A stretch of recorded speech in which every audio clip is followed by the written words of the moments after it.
Akhir-akhir ini banyak sekali perbincangan di berbagai tempat, terutama di jejaring sosial tentang sandwich generation. Banyak berbagi pengalaman dirinya sendiri atau orang lain menjadi generasi sandwich. Banyak yang mengeluh karena harus berjuang untuk orang lain, bahkan sampai melupakan masalah dan kebahagiaannya sendiri. Banyak orang juga yang berteori tentang generasi sandwich ini, mulai dari mengapa generasi sandwich lahir, hingga bagaimana orang-orang menjadi generasi sandwich harus menjalani hidup mereka. Banyaknya percakapan ini dapat dikaitkan dengan banyaknya orang yang terpaksa hidup di generasi sandwich. Supaya tidak bingung, berikut adalah beberapa hal yang perlu kita ketahui tentang generasi sandwich. 1. Pengertian generasi sandwich. Kita pasti tahu makanan sandwich, di mana isinya ditempatkan di kedua sisi, atas dan bawah. Itulah yang terjadi pada generasi sandwich. Generasi sandwich adalah generasi yang harus menanggung dua generasi yang hidup selain dirinya sendiri. Artinya, generasi atas adalah orang tua dan generasi bawah adalah anak-anak atau adik-adiknya. Tentu saja, ini bisa menjadi masalah, apalagi ketika harus memikul beban atau tanggung jawab. Menanggung kehidupan generasi lain di usia yang masih membutuhkan pengembangan diri. Misalnya, anak yang baru lulus sekolah seharusnya bisa melanjutkan ke perguruan tinggi, tetapi tidak bisa karena harus bekerja untuk menghidupi orang tua dan adiknya. Karena kehidupan orang tua, anak atau adik-adiknya, generasi sandwich seringkali tidak mendapat apa yang mereka inginkan. Sebagian besar kerja kerasnya digunakan untuk kehidupan keluarganya.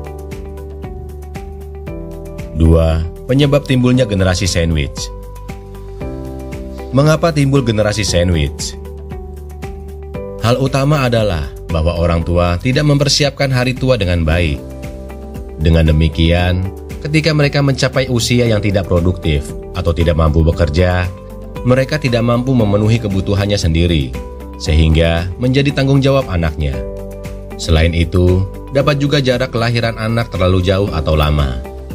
Misalnya, jarak anak sulung dan anak bungsu terlalu jauh. Apalagi jika anak bungsu lahir saat orang tuanya sudah berusia lanjut.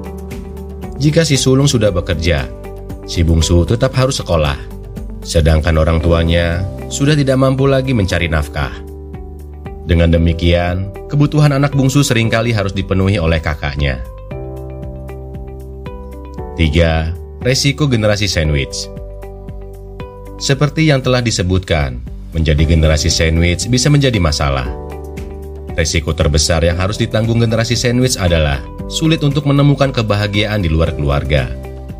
Sebab, ia harus bekerja keras untuk memenuhi kebutuhan keluarganya. 4. Bagaimana mencegah anak-anak menjadi generasi sandwich? Setelah membaca atau mendengar cerita dan keluhan orang-orang yang hidup di generasi sandwich, mari kita coba untuk mencegah anak-anak kita menjadi generasi sandwich. Hal ini agar kita tidak menjadi beban bagi anak-anak kita, sehingga anak-anak kita dapat lebih mudah meraih kebahagiaannya. Untuk menghindari generasi sandwich, tentu saja kita harus mempersiapkan hari tua dengan baik. Misalnya, dengan menabung dana di hari tua. Namun, menabung saja tidak disarankan, karena nilai tabungan kita akan menurun akibat inflasi. Jadi investasi sangat disarankan. Hasil investasi dapat digunakan untuk pensiun hari tua. Dan kita bisa memulai bisnis kita sendiri, sehingga kita tidak perlu bekerja untuk di perusahaan atau orang lain.